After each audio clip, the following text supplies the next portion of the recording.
오늘의 주요 뉴스입니다. 이번 연휴 내내 물폭탄이 쏟아집니다. 얼마나 올지 전해드리겠습니다. 딸을 하늘나라에 먼저 보내 여고생 부모에게 천추의 한을 안긴 장윤기가 이런 의견서를 경찰에 냈다는 단독 취재 내용 준비했습니다. 친명 후보들의 전당대회 출마 자격을 두고 거센 충돌이 있었는데요. 청년 후보의 이런 반발이 나온 이유 전해드리겠습니다. 네, 뉴스 시작합니다. 저는 동정민입니다. 벌써 중부지방엔 비가 내리는 곳이 있는데요.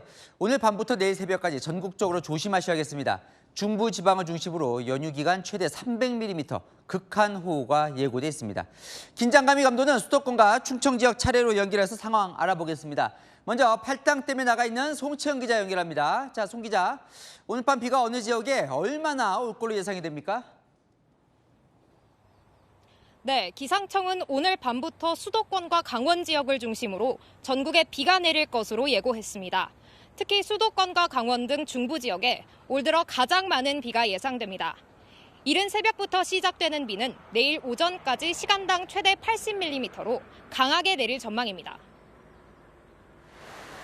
예상 강수량을 살펴보면 수도권과 강원 지역에는 주말 이틀 동안 최대 300mm 이상의 비가 내리겠습니다. 긴급 재난 문자가 발송될 만큼 매우 강한 비입니다. 중부지방을 중심으로 돌풍과 천둥 번개를 동반한 매우 강하고 많은 비가 내릴 것으로 예상됩니다. 충남과 전북, 경북, 대구에 조금 전 오후 6시 20분부터 호우주의보가 발효됐고 서울 등 수도권과 강원, 충청에는 자정부터 호우 예비특보가 발효됩니다. 특히 이번 비는 정체전선 위에서 작은 크기로 만들어졌다가 빨리 소멸하며 일명 송곳호우를 뿌리는 중규모 저기압이 발단한 것이 주된 원인으로 꼽힙니다. 정부는 호우 대응 체제를 가동했습니다. 행정안전부는 조금 전 관계기관 대책회의를 열고 중앙재난안전대책본부를 선제적으로 가동하기로 했습니다. 기상청은 대비가 취약한 밤 시간대에 폭우가 쏟아지는 점을 감안해 저지대는 물론 연휴를 맞은 휴양객들에게 주의를 당부했습니다. 지금까지 팔당댐에서 전해드렸습니다. 충청 지역엔 이미 비가 시작이 됐습니다. 지난주 집중호우로 피해를 입고 복구 작업이 한창인 곳들, 오늘 밤 또다시 집중호우가 예보가 되자 전전긍긍하고 있습니다. 전국 산사태 위기경보도 상향이 됐는데요. 자, 김대욱 기자 연결해 보겠습니다. 김 기자, 지금 어디에 나가 있습니까? 네, 저는 지난주 많은 비로 축대가 무너진 충남 공주의 한 농장에 나와 있습니다. 마대자루를 쌓아서 임시로 보강해 놓은 상태인데요. 이곳엔 비가 내렸다 그쳤다를 반복하고 있습니다. 저녁부터 많은 비가 내린다는 예보에 긴장감이 감돌고 있습니다.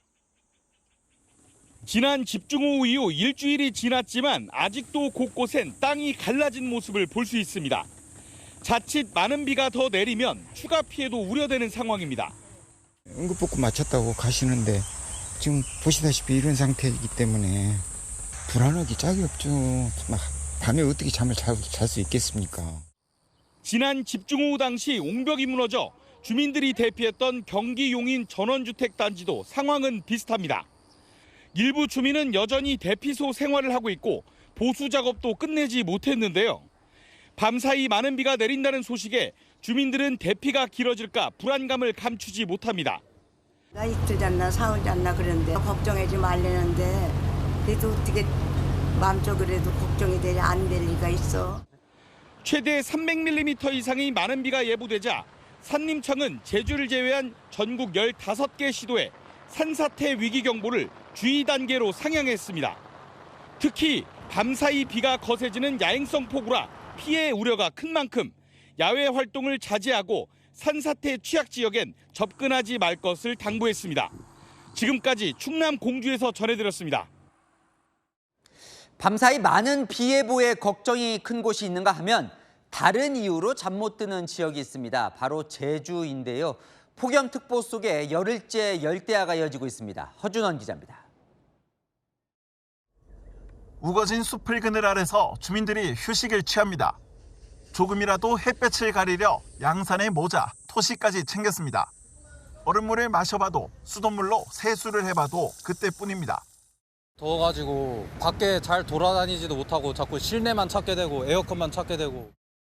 떼약볕이 내려쬐는 시내엔 사람들 발길이 뜸합니다.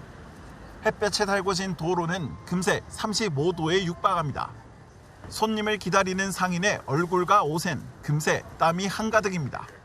요즘 많이 힘든 것 같아요. 날씨가 더우니까 사람들도 별로 안 오시는 것 같고. 폭염특보가 발효 중인 제주 지역에선 오늘도 30도를 훌쩍 넘는 무더위가 이어졌습니다. 낮 동안 달궈진 열기는 해가 진 이후에도 이어집니다. 밤에도 기온이 25도 아래로 떨어지지 않는 열대야는 열흘째 이어지고 있습니다. 선풍기나 에어컨 안 키면은 자기가 좀 불편하고 찝찝해요. 고온다습한 남풍이 계속 불기 때문입니다. 한라산을 넘어가며 고온 건조한 바람으로 바뀌는 팬 현상까지 더해졌습니다. 주말 동안 비가 예보됐지만 5에서 30mm 정도에 그치면서 열기를 식히기엔 역부족으로 보입니다. 낮에는 폭염, 밤에는 더위로 잠 못 드는 날이 이어지고 있습니다. 채널A 뉴스 허준원입니다. 여고생 살해범 장윤기가 신상 공개 결정을 앞두고 경찰에 낸 자필 의견서를 저희가 단독 취재했습니다. 숨진 여고생 가족들 피눈물을 쏟게 해놓고 자기 신상이 드러났을 때 본인의 엄마, 아빠, 형에게 갈 피해를 걱정하는 내용이 담겼습니다. 송진섭 기자입니다. 여고생 살해범 장윤기의 신상 공개가 결정된 건 지난 5월 8일. 하지만 장윤기가 이에 반발하면서 닷새간의 유예 기간을 거친 5월 14일에야 실제 신상이 공개됐습니다. 지금 심정이 어떠십니까? 죄송합니다. 장윤기는 경찰 신상정보공개위원회 심의 과정에서 자필 의견서를 한 장 제출한 걸로 파악됐습니다. 여기에 범죄를 저질러 죄송하다면서도 신상이 공개되더라도 엄마, 아빠, 형에게는 피해가 가지 않았으면 좋겠다고 적은 걸로 알려졌습니다. 검찰에서 진행된 심리검사에서 장윤기는 장래 희망이 아버지와 같은 경찰관이라고 밝힌 걸로 파악됐습니다. 경찰이 되기를 희망하면서도 경찰과 가장 극단에 있는 범죄를 저지른 겁니다. 장윤기는 수사 초기 피해자가 여성인 줄도 몰랐다며 우발적 살인을 주장하다가 지난 13일 2차 공판에서야 성범죄 목적 살인을 인정했습니다. 숨진 피해 여고생 유족은 장윤기가 받아야 할 벌은 극형뿐이라고 호소합니다. 제 딸의 소중한 생명을 앗아가고 우리 가족의 삶을 송두리째 무너뜨린 저 악마 같은 자에게 법정 최고인이 사형을 선고해 주십시오. 채널A 뉴스 송진섭입니다. 장윤기에게 성폭행 목적 살인이 아닌 일반 살인죄를 적용하도록 부당 지시한 혐의로 구속 기로에 놓인 광주 광산경찰서 전 형사과장. 왜 일반 살인죄를 적용했는지 주위 사람에게 설명한 내용이 취재가 됐습니다. 조사 시간이 넉넉한 검찰에선 장윤기가 자백할 수도 있겠다 생각했다고 합니다. 납득이 되십니까? 광민경 기자가 단독 취재했습니다. 장윤기에게 성폭행 목적 살인죄를 적용 못하게 지시한 혐의 등으로 구속영장이 청구된 광주 광산경찰서 전 형사과장 박모경정. 최근 박경정이 주변인들에게 장윤기를 검찰에 넘길 당시 상황을 설명하며 억울함을 호소한 걸로 파악됐습니다. 검찰에서 시간이 넉넉하니까 장윤기가 조사받을 때 자백할 수도 있겠다. 검찰에서 더 좋은 결과가 나오면 좋겠다는 마음이었다며 일반 살인죄를 적용한 건 증거와 수사 시간 부족 때문에 불가피했다는 취지로 주장했다는 겁니다. 앞서 경찰 특별수사단 조사에서도 박경정은 직권남용 혐의를 부인했습니다. 개인 일탈일 수도 있는데 경찰 조직 프레임은 너무한 것 같다며 경찰의 조직적 사건 은폐나 짬짬이 의혹은 부인했습니다. 리얼돌 감식 보고서 등 핵심 자료가 검찰에 넘겨지지 않고 누락된 걸 두고는 수사팀장 속을 어떻게 알겠냐며 직속 부하인 수사팀장이 독단적으로 벌인 일이라는 입장을 고수하는 걸로 전해집니다. 박경정 구속영장 심사는 나흘 뒤 광주지법에서 열립니다. 채널A 뉴스 광민경입니다. 친명 대표 주자인 송영길 의원과 김용전 부원장, 전당대회에 출마하려고 후보 등록까지 마친 상황에서 누구도 예상하지 못한 돌발 변수가 발생했습니다. 당규 4호 10조에 따라 두 사람 출마를 할 수 없다는 문제 제기가 나온 겁니다. 권리당원만 출마가 가능한데 그러려면 최소한 6개월 전에 가입을 해야 되고 당비를 최근 1년 내 6번 이상 내야 합니다. 자, 그런데 송영길 의원 소나무당에 있다가 복당한 게 2월, 지금이 7월이니 6개월이 아직 안 됐죠. 김 전 부원장은 당비를 못 냈습니다. 자, 한밤중 긴급 최고위원회가 열렸습니다. 자격이 안 되니 규정대로 출마를 못한다는 친청계와 복당 못하고 당비 못 낸 건 정치검찰 수사 때문이니 예외 조항을 둬야 한다는 친명계가 맞붙었습니다. 어제는 안 된다, 오늘은 된다로 결론이 났는데요. 자, 누구도 예상 못한 이 돌발 변수에 어젯밤부터 참 많은 일이 있었습니다. 먼저 김승희 기자입니다. 피선거권 자격이 있냐 없냐 지금 이게 당원당 이게 저쪽이 되냐 안 되냐 그 판단해야 될 거 아니겠습니까? 어젯밤 10시 30분 민주당 긴급 최고위원회가 소집됐습니다. 송영길 의원과 김용전 민주연구원 부원장 출마 여부를 논의했지만 결론을 내지 못했습니다. 친청계와 친명계 최고위원 간 3대3, 동수면 출마 불가입니다. 송 의원은 오늘 아침 7시 친청계 최고위원들이 전화를 안 받는다며 다급한 문자를 공개했습니다. 세 분의 정청래 측 그 최고위원 세 분이 완강히 반대를 했다고 그럽니다. 전화를 했더니 전화를 안 받아서 메시지를 남기고 오전 8시 30분 김 전 부원장과 함께 최고위 회의장을 찾았습니다. 검찰의 상징적인 피해자 송영길, 김용을 그 검찰이 만들어놓은 그 기소장에 보증 도장을 찍어가지고 그걸 가지고 우리의 자격을 전한다면 얼마나 자기 모순입니까? 두 사람의 당비 납부 기록에 비어있는 칸은 바로 검찰 탄압의 시간입니다. 친명계 대표주자들의 출마가 불투명해진 상황. 가해자 윤석열만도 못한 것이다. 또다시 동지를 내치려는 거냐. 친명들의 격앙된 반응이 쏟아졌습니다. 김민석 전 총리도 당원들이 충분히 인정할 만한 예외 사유라고 힘을 보탰습니다.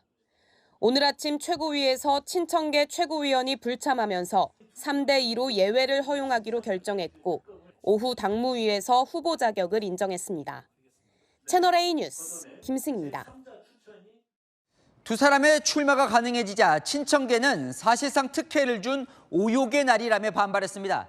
정치 생명을 끊어놓겠다는 위협까지 받았다며 격앙된 반응을 보였습니다. 전민영 기자가 이어갑니다. 오늘 아침 최고위 도중 친청계 문정복 최고위원이 회의장을 박차고 나왔습니다. 당대표실을 급습하듯이 방문해서 하는 거는 나름대로 저희 최고위원들에 대한 무언의 압박 아니겠습니까? 송영길 의원과 김용전 부원장의 최고위 참석에 반발하며 안에서 폭언도 들었다고 주장했습니다. 모 최고위원에게 정치 생명 끊어놓겠다라고까지 얘기를 하면 이거 어떻게 이걸 받아들여요? 당의 최고 어른이시잖아요. 이제 육선이시고. 두 사람의 출마 허용으로 결론 나자 친청계 최고위원은 강하게 반발했습니다.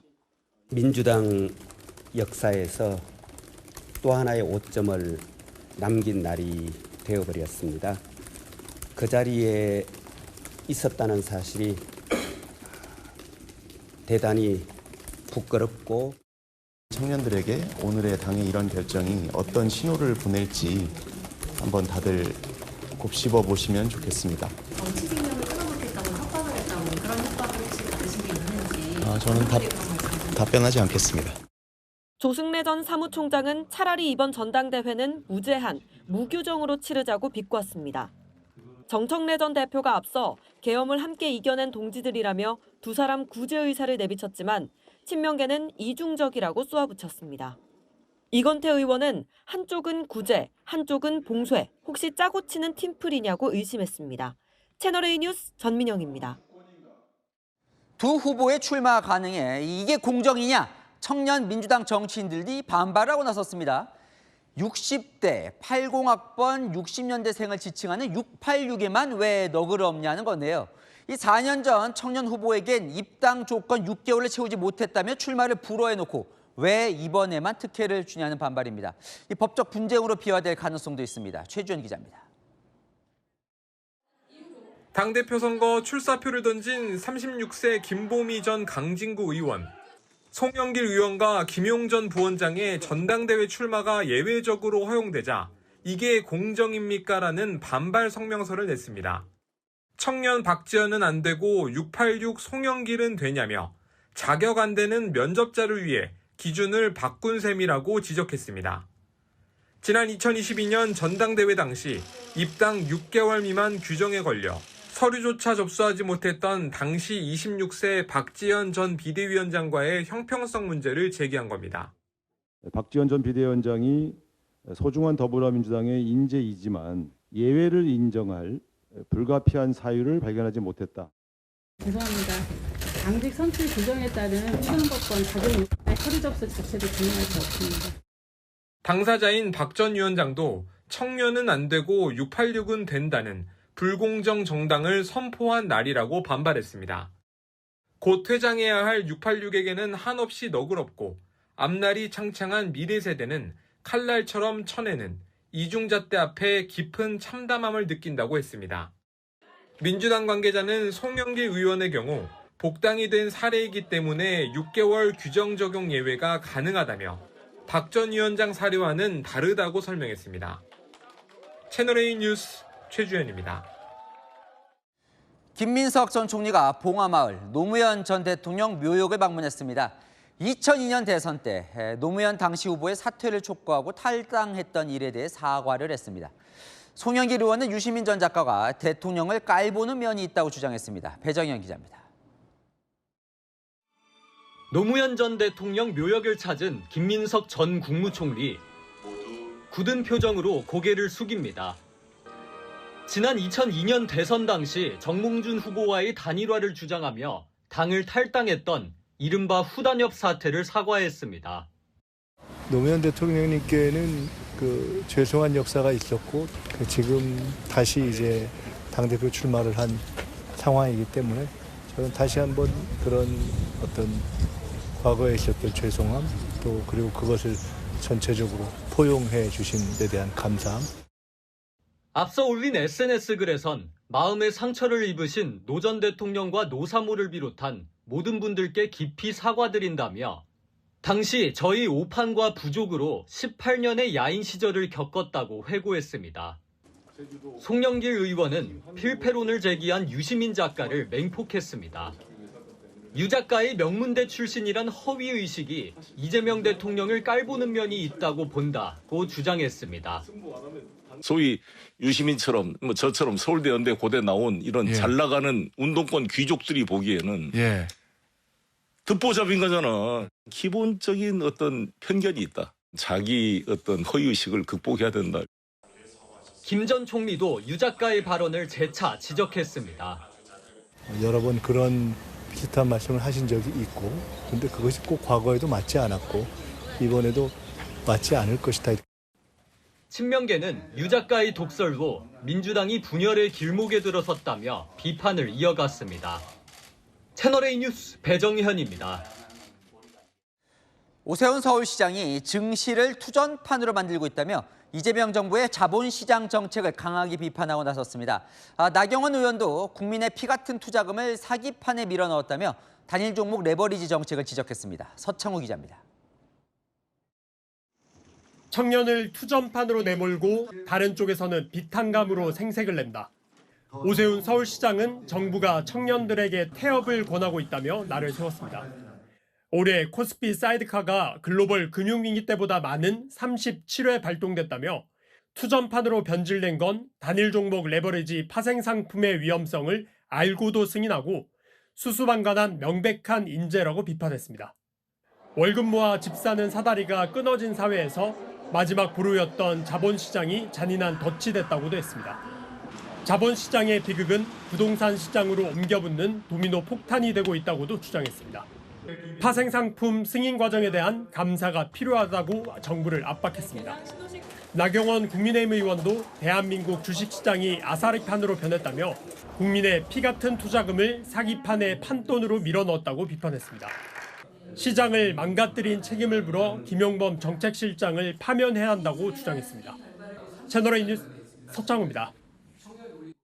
한동훈 무소속 의원의 국민의힘 복당에 대해 어떻게 생각하십니까? 이 질문에 대해 국민의힘 지지층에선 찬반 여론이 팽팽했습니다.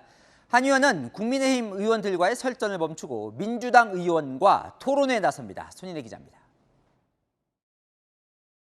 42대 44. 한동훈 의원의 국민의힘 복당에 대한 국민의힘 지지층 여론입니다. 찬성만큼이나 반대 여론도 팽팽합니다. 한동훈 의원께서 당내 분란의 또 불씨가 될 수 있다라고 생각하는 분들도 꽤 늘어난 것 같습니다.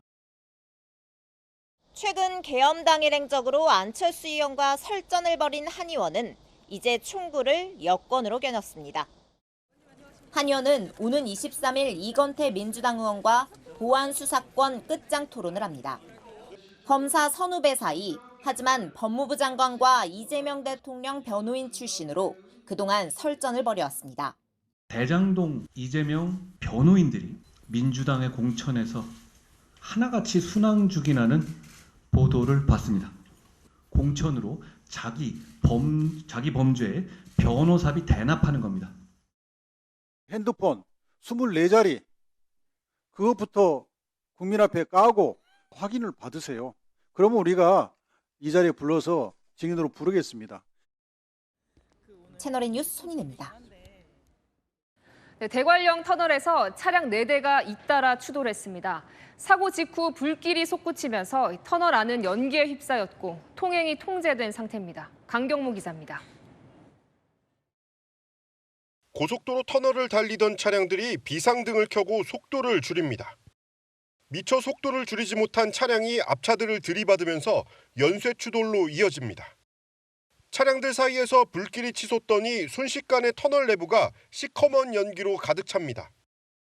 영동고속도로 강릉 방향 대관령 4터널에서 화재가 난 건 오전 11시 52분쯤. 차량 4대가 잇따라 부딪히면서 사고 여파로 불이 난 겁니다. 터널 입구에서 시커먼 연기가 연신 뿜어져 나오면서 소방 차량들도 진입이 막혔습니다. 대형 피해가 우려되면서 한때 소방대응 2단계가 발령되기도 했습니다. 소방대원들이 터널에 걸어 들어가 진화 작업을 벌인 끝에 1시간 30분 만에 불을 껐습니다. 사고 차량에 타고 있던 16명은 모두 대피한 것으로 파악됐고 다친 사람도 없었습니다. 하지만 화재 여파로 일대엔 극심한 정체가 이어졌습니다. 지금도 터널이 통제돼 대관령 IC에서 국도로 우회해야 합니다. 등 작업을 지금 하고 있고 청소라든가 차선을 하나 열기 위해서 도로공사에서 지금 인원이 들어가고 작업을 하고 있어요. 도로공사는 정리를 마치는 대로 터널을 순차적으로 개통할 방침입니다. 채널A 뉴스 강경모입니다. 네, 이른 새벽 폐지를 주우러 나왔던 80대 어르신이 차량에 치여 숨졌습니다. 사고를 낸 운전자 만취 상태였습니다. 홍진우 기자가 보도합니다.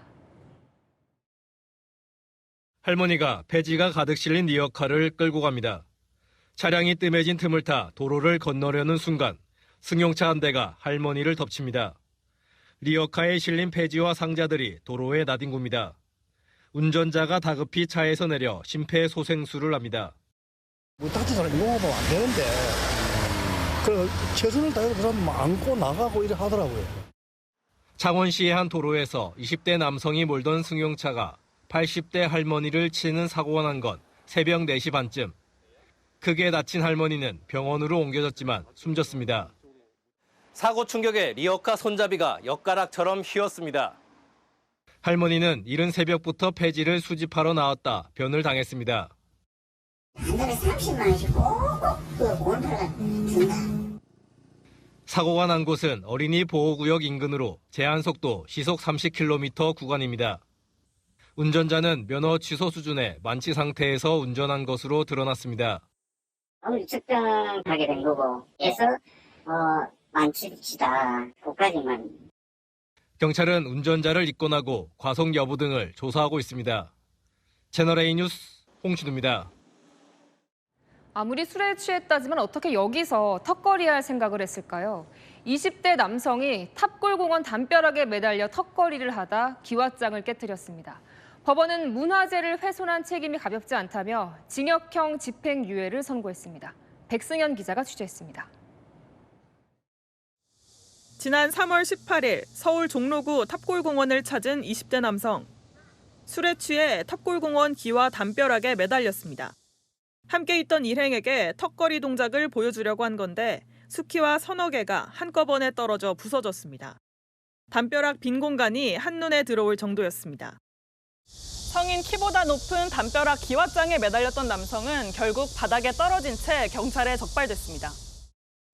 남성은 문화유산보존법 위반 혐의로 재판에 넘겨졌습니다. 법원은 술 취해 경솔하게 국가지정 문화유산을 손상했다며 징역 1년 6개월에 집행유예 2년을 선고했습니다. 담벼락이고 안에 그 시설물이고 다 국가 문화유산입니다. 떨어지면 문화유산 자격이 있는 사람 기술자가 와서 갖다 붙여야 돼요. 종로구청 측은 남성에게 담벼락 원상복구용 공사비 80여만 원을 청구해 받아냈고 복구 작업을 마쳤습니다. 채널A 뉴스 백승현입니다. 섬까지 배를 타는 대신 차로 5분이면 건널 수 있는 인천 신도평화대교가 사흘 전 개통했는데요. 연휴를 맞아 나들이 나온 이 많은 차량들이 꼼짝없이 갇혔습니다. 4시간 넘게 다리가 통제된 탓인데요. 어떻게 된 일인지 김다정 기자가 취재했습니다. 인천 신도평화대교 진입로. 차량들이 길게 늘어서 오도 가도 못한 채 멈춰서 있습니다. 총 길이 3.26km 왕복 2차로, 영종도와 신도를 잇는 이 다리가 개통 사흘째인 오늘 2에서 3km 길이의 정체 행렬에 마비돼 버렸습니다. 배를 안 타고도 5분 만에 신도에 갈 수 있게 되자 나들이 차량이 한꺼번에 몰린 영향입니다. 들어갈 때 1시간 조금 넘게 기다렸어요. 결국 경찰은 오전 11시 10분부터 신도 쪽으로 향하는 도로를 전면 통제했습니다. 다리 건너 신도에서도 관광지와 식당 주변에 차량들이 몰려들면서 곳곳에서 극심한 정체가 빚어졌습니다. 예, 안에도 들어가 보니까 이제 나오는 차들이 거의 서 있었어요. 섬 안쪽까지 쭉 서 있었어요. 한동안 주민 차량만 교량 통과를 허용한 뒤에야 상황이 나아졌습니다. 신도평화대교 진입 통제는 4시간 반 만에야 겨우 풀렸습니다. 길이 좁아요. 길이 너무 크게 좀 만들지. 다리 개통 이후 방문객 급증이 예상됐는데도 대비가 부족했다는 지적이 나옵니다. 채널A 뉴스 김다정입니다. 지난 6.3 지방선거 당시 투표용지 부족 사태가 빚어진 잠실 투표소. 그날 얼마나 엉망이었는지 여실히 보여주는 내부 영상이 공개됐습니다. 부족한 투표용지를 급히 구해와 종료 1분 남기고 투표가 재개되는 황당한 상황이 고스란히 담겼습니다. 윤지유 기자가 보도합니다. 6.3 지방선거 당일 서울 송파구 잠실 7동 제2투표소. 여성 투표 사무원이 어딘가로 급히 전화를 겁니다. 다른 사무원들은 대기 중인 유권자들에게 무언가를 설명합니다. 오후 4시 46분쯤 투표용지 부족으로 투표가 중단된 직후 모습입니다.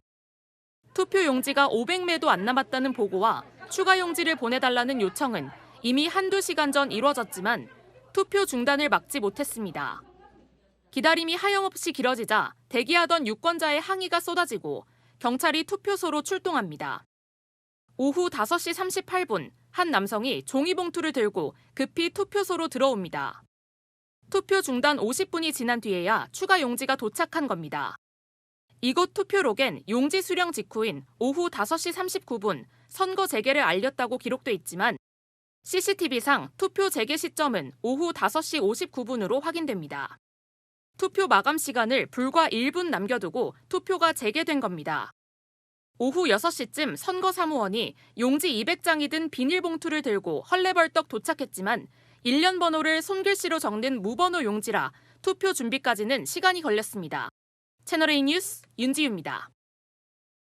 투표 종료 시각이 지나자 혼란은 더 커졌습니다. 투표와 개표가 동시에 진행되는 초유의 상황이 벌어졌고 시민들 항의가 이어지자 문을 걸어 잠근 채 직원들은 우왕좌왕했습니다. 오세정 기자입니다. 투표 마감 시각인 오후 6시. 잠실 7동 제2투표소는 투표를 기다리는 유권자들로 가득합니다. 같은 시각 방송사 출구조사 결과가 발표되고 투표를 마치지 못한 유권자가 휴대전화로 뉴스를 보는 모습도 보입니다. 투표 마감 시각이 30분이 지났지만 대기줄은 줄지 않고 언론사 취재진들이 급히 이 모습을 촬영합니다. 오후 7시쯤 사무원들이 투표소 문을 닫고 대기표를 받은 유권자만 들여보냅니다. 잠시 뒤 송파구 개표소에선 개표가 시작됐지만 이곳은 여전히 투표가 진행 중입니다. 대기표를 가진 남녀 유권자가 문이 닫힌 걸 보고 발길을 돌리려다 문을 열어주자 들어가는 모습도 보였습니다. 투표와 개표가 동시에 진행되는 초유의 상황에 시민들이 몰려와 항의를 시작합니다. 개표! 경찰이 결국 투표소 진입문을 잠가버립니다. 밤 9시 28분쯤에도 유권자가 투표소에 들어왔다가 투표를 마치고 가는 모습이 포착됐습니다. CCTV를 통해서 헌법상에 보장된 참정권 침해는 확인되었다. 이곳 투표소의 투표 연장 시간은 4시간. 하지만 대기표를 받은 유권자 중 12명은 투표장으로 돌아오지 않았습니다. 채널A 뉴스 오세정입니다. 트럼프 미 대통령이 프라임타임, 그러니까 황금 시간대에 대국민 연설에 나섰습니다. 중국이 미국 대선에 개입했다는 내용입니다. 자신이 패배했던 2020년 대선 때 일이라며 이 백악관 사이트에 수백 페이지 분량의 문서도 공개를 했는데요. 자, 뭔가 새로운 내용이 있는 걸까요? 워싱턴에서 정다은 특파원이 보도합니다. 도널드 트럼프 미국 대통령이 미국의 주요 저녁 뉴스가 끝나는 황금 시간대에 26분간의 대국민 연설에 나섰습니다. 집권 2기 취임 뒤 경제 문제와 국경 안보 문제를 성공적으로 극복했다는 자화자찬으로 시작한 뒤 본론에 돌입했습니다. 트럼프가 패배한 지난 2020년 대선에서 중국 개입이 있었다며 또다시 부정선거론을 되풀이한 겁니다. 이름, 주소, 정당 선호도 등이 포함된 미국 유권자 정보를 불법으로 대규모 획득해 공작을 벌였다고 주장했습니다. The People's Republic of China carried out what is believed to be the largest compromise of election data in history, resulting in China's illicit acquisition of 220 million U.S. voter files. 그러면서 중국 외에도 북한 등도 미국의 선거 인프라를 침해할 수 있다고 강조했습니다. Russia, China, Iran, North Korea, as well as non-state groups have the capability to compromise U.S. election infrastructure. 또 시민권이 없는 27만 8천 명이 유권자로 등록됐으며 우편 투표는 여전히 정당성이 없다고 주장했습니다. 이번 연설에 기반이 된 기밀 문서들은 백악관 홈페이지에 공개됐습니다. 트럼프 대통령이 이 시점에 중국의 선거 개입 주장을 꺼내든 건 11월 중간 선거를 앞두고 강성 지지층 결집을 노린 것이란 분석이 나옵니다. 워싱턴에서 채널A 뉴스 정다은입니다. 트럼프 대통령이 생중계로 대국민 연설을 하는 시각 CNN 화면입니다. 다른 내용이죠. 이 상당수 방송사가 매번 제기해온 음모론을 중계할 필요가 없다고 보고 연결하지 않았습니다. 미국 민주당 한 인사는 미친 왕의 횡설수설이라며 평가절하했습니다. 정윤아 기자입니다. 미 CNN 방송이 트럼프 대통령의 연설이 시작되는데도 속보 자막만 띄운 채 평상시 프로그램을 진행합니다. 백악관 공식 채널과 친트럼프 성향 폭스뉴스는 연설을 생중계했지만 미국의 다른 방송사들은 크게 주목하지 않은 겁니다. 이유는 매번 트럼프가 주장해온 부정선거론만 또 부각시켰기 때문입니다. 뉴욕타임스 등 미국 주요 매체들은 트럼프 연설 내용 대부분이 기존에 알려진 내용에 음모론을 재탕한 것이라고 지적했습니다. 차기 대선 주자 중 하나로 꼽히는 미 민주당 소속 게빈 뉴섬 캘리포니아 주지사도 비판에 가세했습니다. Well, the only thing missing tonight in Donald Trump's speech was tinfoil, the ramblings of a mad king. 척 슈머 민주당 상원 원내대표도 이번 연설을 한심하다며 국민적 지지를 얻지 못하는 선거법 개정안으로부터 관심을 돌리려는 시도라고 주장했습니다.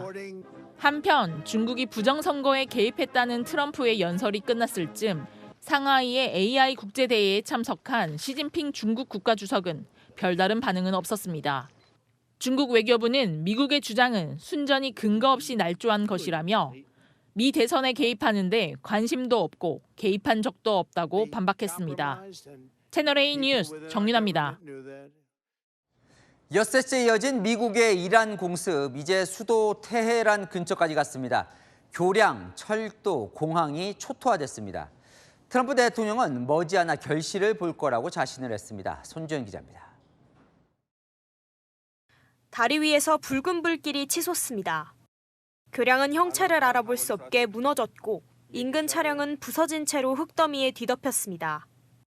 현지 시각 어젯밤, 미국이 이란 남부 해안 도시 반다르카미르 다리 3개와 기차역을 공격했습니다.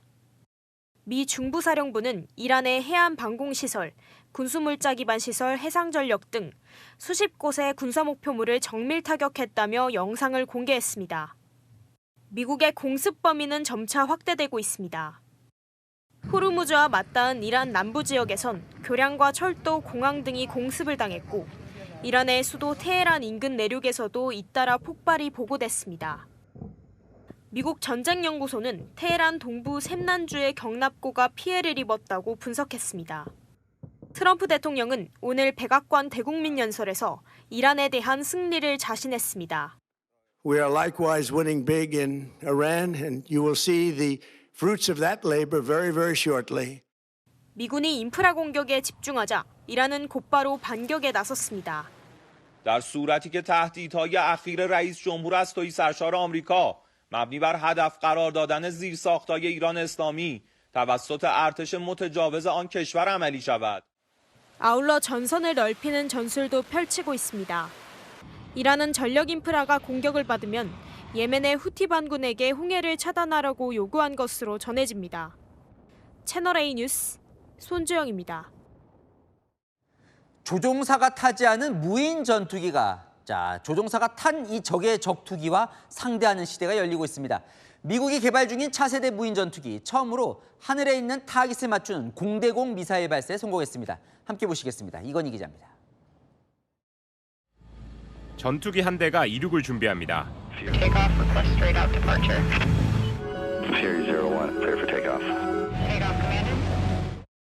곧이어 날개 아래 장착된 중거리 공대공 미사일이 표적을 향해 날아갑니다. 미국 방산업체 안두릴이 개발한 협동 무인 전투기 YFQ-44A 퓨리입니다. 조종사 없이 이륙과 비행, 착륙까지 기체 스스로 수행하는 무인 항공기입니다. 미국이 개발 중인 협동 무인 전투기가 공대공 미사일을 발사해 원거리 표적 타격에 성공한 건 이번이 처음입니다. 유인 전투기 한 대에 여러 대의 협동 무인 전투기가 함께 작전을 수행하며 정찰과 지상 공격은 물론 공중전까지 가능하도록 개발되고 있습니다. 조종사의 생명을 지키고 막대한 차세대 전투기 생산 비용을 줄이기 위해 각국에서 무인 전투기 개발에 나서고 있습니다. 현대 전장이 갈수록 물량전으로 치닫는 만큼 미국 군사 전문지 더 워존은 미래 작전, 특히 중국과 같은 적대국과의 고강도 전투에서 필수적인 추가 전력이 될 것이라고 기대했습니다. 채널A 뉴스 이건입니다. 여전히 출구를 찾지 못하고 있는 러시아, 우크라이나 전쟁 소식도 전해드립니다. 우크라이나가 바다를 가로질러 러시아 유조선을 자폭 공격하는 해상 드론 영상이 공개됐습니다. 원유 수출기를 차단해 러시아의 돈줄을 말리겠다는 전략입니다. 정수환 기자입니다. 흑해를 항해 중인 러시아 유조선을 향해 우크라이나의 해상 드론이 빠르게 거리를 좁혀갑니다.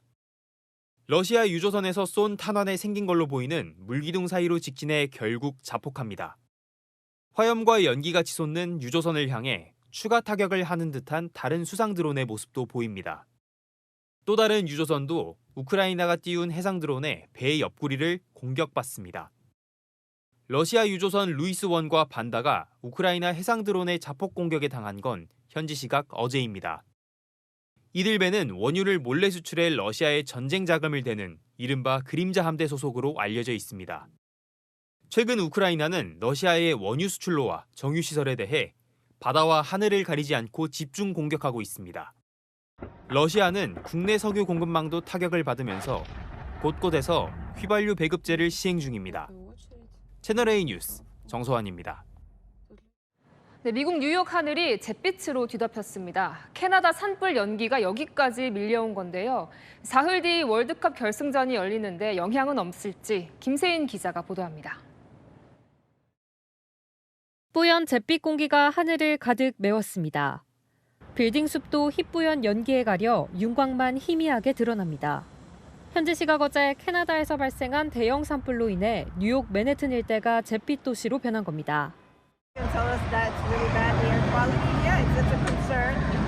Especially I have asthma, and so I might be a little bit more concerned than other people. 캐나다 산불에서 시작된 연기는 국경 인접 지역뿐만 아니라 미국 중서부를 거쳐 뉴욕을 포함한 북동부 지역까지 영향을 미치고 있습니다. 뉴욕시를 비롯한 뉴욕주 여러 지역에 대기오염 적색경보가 내려졌고 뉴욕시는 시민들에게 마스크를 배포하고 야외 활동 자제를 권고하고 있습니다. 월드컵 결승전을 앞둔 미국 뉴저지도 비상이 걸렸습니다. 사흘 뒤 스페인과 아르헨티나의 결승전이 열리는 뉴저지 스타디움은 연기에 가려 형체가 거의 안 보일 정도입니다. 경기장을 가득 메울 8만 관중은 물론 출전 선수들의 건강과 경기력에 우려가 커지고 있습니다. 채널A 뉴스 김세인입니다. 중국 충칭에서 대규모 산사태가 발생했습니다. 순식간에 흙더미가 민가를 덮쳤는데요. 매몰된 주민들 구조 작업이 이어지고 있습니다. 김민곤 기자입니다. 희뿌연 먼지로 한 치 앞도 보이지 않는 도로 위 여러 명이 무언가로부터 황급히 대피합니다. 연기가 가라앉자 건물 크기만한 바위들이 도로를 덮친 현장이 고스란히 드러납니다. 하늘에서 바라본 장면은 더욱 심각합니다. 산에서 흘러내려온 토사가 일대를 뒤덮어 온통 흙빛으로 변했습니다. 현지 시각 오늘 오전 9시쯤 중국 충칭시 펑수이현의 мя오족 투자족 자치현에서 일어난 산사태 모습입니다. 당시 도로를 달리던 차 블랙박스에도 산사태가 건물을 뒤덮고 희뿌연 먼지가 순식간에 피어오르는 장면이 고스란히 담겼습니다. 현지 매체는 주택 여러 채가 무너지고 주민들이 매몰됐다며 정확한 피해 규모는 확인 중이고 수색 및 구조 작업이 한창 진행 중이라고 보도했습니다. 현재까지 구조된 사람은 9명으로 전해지는 가운데 추가 피해에 대비해 인근 주민 60여 명도 우선 대피시킨 것으로 전해집니다. 관계 당국은 구조 인력 300명을 현지 파견하는 한편 텐트와 접이식 침대, 담요 등 구호물품 8,000개의 지원 준비도 마쳤습니다. 채널A 뉴스 김민곤입니다. 러시아 관광객이 북한을 다녀온 영상을 올렸습니다. 관광지 중 하나로 6.25 전쟁 기념관을 다녀왔는데요. 북한 안내원 뭐라고 설명을 하고 있을까요? 김정근 기자가 보도합니다. 군용 헬기와 함께 구형 탱크들이 줄줄이 전시된 이곳. 6.25 전쟁 발발의 책임을 미국에 돌리는 영상이 나옵니다.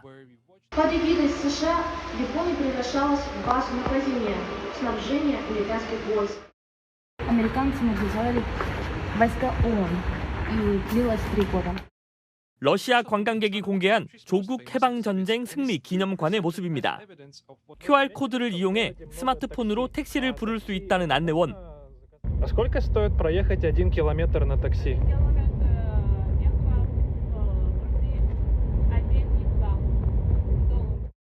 현대식으로 리모델링한 지하철을 자랑합니다.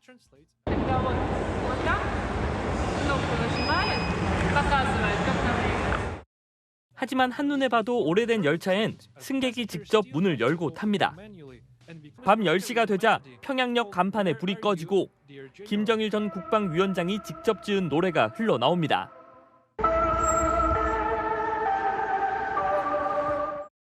호텔에선 북한과 중국, 러시아 방송 채널들을 골라볼 수 있는데 북한 가정용 TV와는 다르다는 분석도 나옵니다. 이 러시아 관광객은 북한 주민들과의 접촉은 제한됐고 정해진 일정만 소화할 수 있었다고 밝혔습니다. 채널A 뉴스 김정근입니다. 네, 일본이 79년 만에 왕위 계승 규칙을 바꿨습니다. 일왕의 딸 아이코 공주 대신 사실상 남남이나 다름없는 38촌 먼 친척 남성을 입양할 수 있게 한 건데요. 일본 국민 대다수가 여성 일왕에 찬성하고 있지만 남성 승계만 고집한다는 비판이 거셉니다. 도쿄에서 송찬욱 특파원이 취재했습니다. 일본 참의원 본회의에서 왕실 관련 개정안이 처리되려 하자 일부 야당이 반발합니다. 결국 과반 찬성으로 통과됩니다. 79년 만에 일본의 왕위 계승 규칙이 바뀐 겁니다. 더 이상 왕위를 계승할 사람이 없어질 수 있다는 이유에서입니다. 남성만 왕위 계승이 가능한데 현재 왕자는 일왕의 조카 1명뿐입니다. 대안으로 그동안 금지됐던 입양이 가능해졌습니다. 신분을 잃은 옛 왕족 남성을 양자로 들인 뒤 그 후손들 가운데 남성에겐 왕위 계승권을 부여하는 내용입니다. 일왕 딸인 아이코 공주가 여왕이 될 가능성을 차단하고 사실상 남남과 다름없는 일왕의 38촌 남성이 양자가 될 수 있는 겁니다. 昭和22年に皇籍離脱された皇族男子の方々は、近城陛下とは36神道から38神道の隔たりがあるものと承知しております。 여왕을 바라왔던 일본 국민들이 많았던 만큼 비판이 나옵니다. メーカーっていうのはシンボル的な象徴的なその存在じゃないですか。そこでどこであろうと女であろうと問題ないと思うんですよ。 일본에도 과거 8명의 여왕이 존재했습니다. 그럼에도 남성 승계만 고집하는 건 시대착오적이란 지적이 나오고 있습니다. 도쿄에서 채널A 뉴스 송천욱입니다. 미국이 유학생 비자 제도를 손보기로 했습니다. 그동안은 학업을 마칠 때까지 미국에 머물 수 있었는데 앞으로는 4년으로 제한한다는 건데요. 뉴욕 백승호 특파원이 유학생들 목소리를 들어봤습니다. 트럼프 행정부가 유학생들의 체류 기간을 4년으로 못 박은 새 규정을 발표했습니다. 사실상 기한이 없던 유학생 체류 기간에 제동이 걸린 겁니다. 미국 국토안보부는 1978년 이후 무기한으로 입국한 유학생들 중 수천 명이 영구적인 학생으로 남았다며 비자 악용을 근절하겠다고 밝혔습니다. 새 규정이 시행되는 오는 9월부터는 체류 연장을 위해 이민당국의 심사를 다시 받아야 합니다. 미국 대학가에서는 유학생들의 불안감이 빠르게 확산되고 있습니다. 다행히도 4년 안에는 졸업이 가능한 걸로 예상이 되는데요. 이제 만약에 중간에 휴학을 하게 되는 상황이 생기거나 그러면 조금 복잡해지는 상황이 생기는 거죠.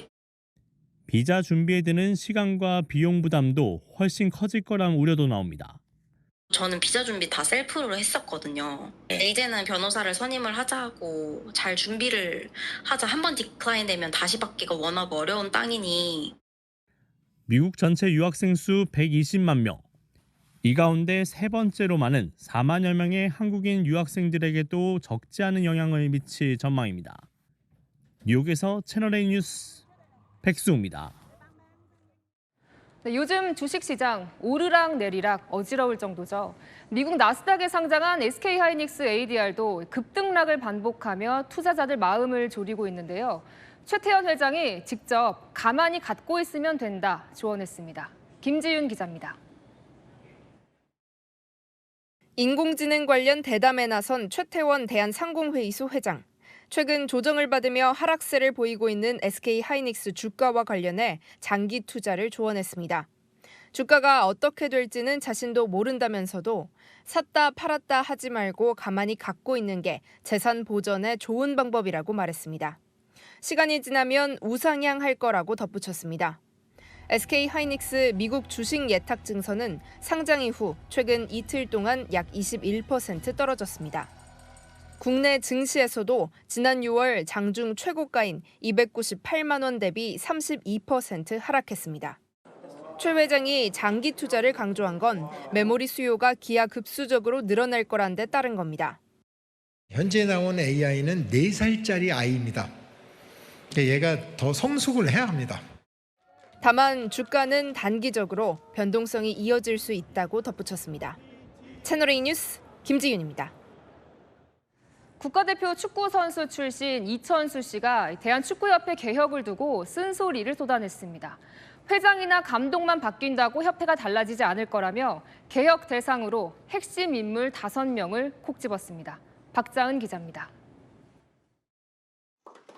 K축구혁신위, 국회 청문회 등 축구협회 윗선을 겨냥한 압박이 거세지는 가운데 국가대표 출신 이천수 씨가 작심 발언을 내놨습니다. 정몽규 전 회장, 홍명보 전 감독이 사퇴한다고 협회는 바뀌지 않는다면서 오랜 기간 협회에 몸담아온 비축구인 출신 행정가들부터 쇄신해야 한다는 겁니다. 그 정도 해먹었으면 이제 나와야 되는 거 아니냐? 인간적으로? 선거제도를 바꾸고 안 바꾸고가 중요한 게 아니라니까. 그게 중요한 게 아니야, 진짜. 누가 회장이 되는 게 중요한 게 아니야. 누가 회장... 이 씨는 그러면서 쇄신 대상의 구체적 숫자를 밝혔습니다. 5사람이 과감하게 저희는 그만두겠습니다라고 나와야 된다는 거야. 그러면은 형은 좀 대한축구협회가 바뀔 것 같아요? 바뀌지. 이들은 20년 이상 협회에서 주요 직책은 맡지 않으면서도 사실상 조직의 실세였던 것으로 전해졌습니다. 이 씨는 또 홍명보 전 감독 선임 과정에서 이임생 당시 기술이사나 기술위원장이 혼자 결정했을 리 없다며 결정에 영향을 미친 인물을 찾아내 책임을 물어야 한다고 주장했습니다. 채널A 뉴스 박자은입니다.